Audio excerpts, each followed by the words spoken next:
You're just getting started. The most powerful man in the world. We are going to be changing the name of the Gulf of Mexico to the Gulf of America. What he says matters, even when it sounds bizarre. I don't want to be cute, I don't want to be a wise guy, but the Riviera of the Middle East. In less than 3 months, he's insulted allies. You're gambling with World War III. Reached out to enemies. I think I have the power to end this war, and I think it's going very well. Is there a strategy behind the bluster? I will end that war in one day. It'll take 24 hours. Trump now says he was being sarcastic when he claimed he could end the war in Ukraine within a day of taking office. Russian forces have instead been stepping up attacks. It's great to be with you. Any growing frustration Trump may feel towards Putin hasn't killed off the bizarre bromance shared by the pair.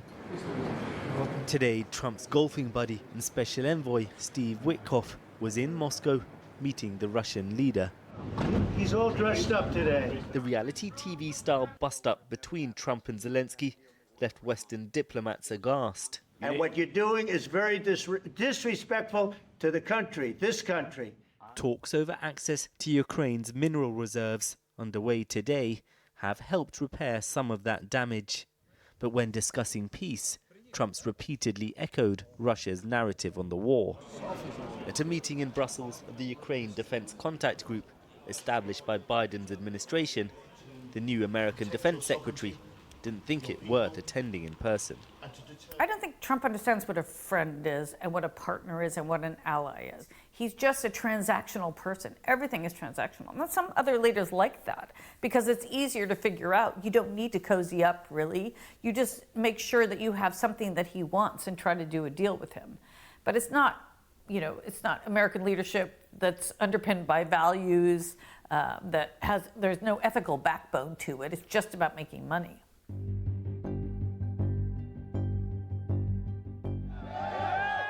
When Trump pushed through a ceasefire in the Middle East in January, Israel's far right was furious and took to the streets. He promised hell for Gaza, complained one leading activist. Instead, he's giving us hell. Those same far-right figures couldn't have ever dreamed Trump would then embrace a future for Gaza so in tune with their own hopes, suggesting taking it over and moving its entire population out. After a pause in the war and the release of some hostages, Israel resumed its assault. Hundreds have been killed. It's been more than a month since Israel blocked off all humanitarian aid, and Trump hasn't uttered a word of concern. Yet at the same time, reports now suggest a new ceasefire could be on the cards again, possibly ahead of Trump's visit to Saudi Arabia next month.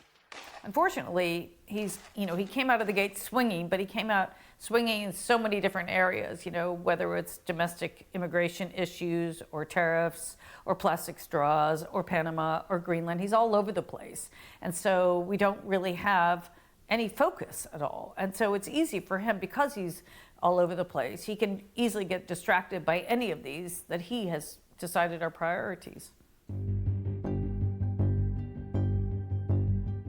We have a situation with Iran that something's going to happen very soon. Trump's latest endeavor, a nuclear deal with Iran, having pulled out from one Obama negotiated in his first term. The regime in Tehran is weaker than ever, with proxy forces decimated and the heavily sanctioned economy shattered. But maintaining some kind of nuclear leverage is its best guarantee of survival. Talks will begin tomorrow. Trump is driving global events at a dizzying speed, and it feels impossible to predict where he'll turn his attention next. Sikandar Kamani reporting. Now, Fiona Hill was a senior director for European and Russian affairs on the US National Security Council during the first Trump presidency. I sat down with her and asked if she saw any parallels between how President Trump has dealt with tariffs and with Russia. Look, I think it's all very similar. he looks at where he has the most leverage and he tries to apply force with that. I mean, he's not very good on the carrots, he's very good on the stick part of that. He has, for example, more leverage and more sticks that he can use against Ukraine. He's got kind of limited, really, carrots in the case of Russia, because Putin doesn't want a ceasefire. This is the irony. Putin doesn't want a ceasefire. He wants the whole capitulation of Ukraine, which actually Trump could offer him.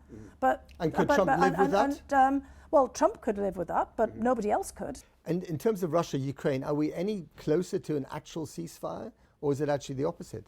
We could possibly get some kind of ceasefire, but then that's just the beginning of yet another process. But we're not particularly close to that at this particular point. But what we are close to is a transformation of the US-Russia relationship, because what Trump really wants is the reset of the US-Russia relationship. In terms of foreign policy, there's also the Middle East, of course. Then there's the way that he's approached Canada, and Mexico and the Panama Canal. What kind of world do you think we're living in now, according to Donald Trump? It all follows from what we've been seeing with the tariffs. Might makes right. Might makes right, and it's all about, basically turning the tide to the United States' benefit, looking again for others' vulnerabilities, cutting them off at the ankles, the knees, and there's no values involved in this at all. And there's a kind of a sense almost of the importance of autarky. We're kind of going back to earlier periods. They're associated with colonialism and the whole idea that the more land you have, the more territory, of course, the more minerals. Now, the more rare earths that you have. And also the desires of the United States to dominate the so-called Western Hemisphere one way or another, either territorially, that's where Canada and Greenland come into this, the Panama Canal, and just, basically being the dominant power on that block. And he seems to be, quite keen on letting Russia do what it wants in Europe. And I would say over time, beyond the trade war, ultimately if he can make a deal with China, which he's gunning towards, I think, China have its own way in the Asia Pacific to, a lesser of a degree, but basically he's seeing this as a tripartite world here where there are only really three powers and three individuals at the top of those powers that matter. And briefly on China, do you think this trade war could morph into a real war? Look, have got wars around the world here, and there's a real risk of any one of those basically going off in a direction that the United States will not be in a position to do anything about, because the tariffs reduce the United States' leverage with other countries, because so many other countries now are in a defensive crouch, are now trying to think about how they push back and diversify away from the United States. When you worked for him in the first term, there were real expertise, the so-called, designated adults in the room, who were the guardrails. I think, somebody like Secretary Mnuchin, he was very distinguished at Goldman Sachs. He treated Trump like a high net worth individual, troublesome client. Yeah. And he was extraordinarily smooth. I witnessed it many times in the way that he managed him. Gary Cohn and others, these are really unsung heroes in many respects. At the first time around, they saved this kind of meltdown of the global economy. Now they've gone. And the people who have come in, we don't hear much from them. Why don't they say anything now? Well, I think probably because anybody who criticises Trump has to be removed, has to be dominated, has to be humiliated, has to be pushed away, or in some extreme circumstances persecuted.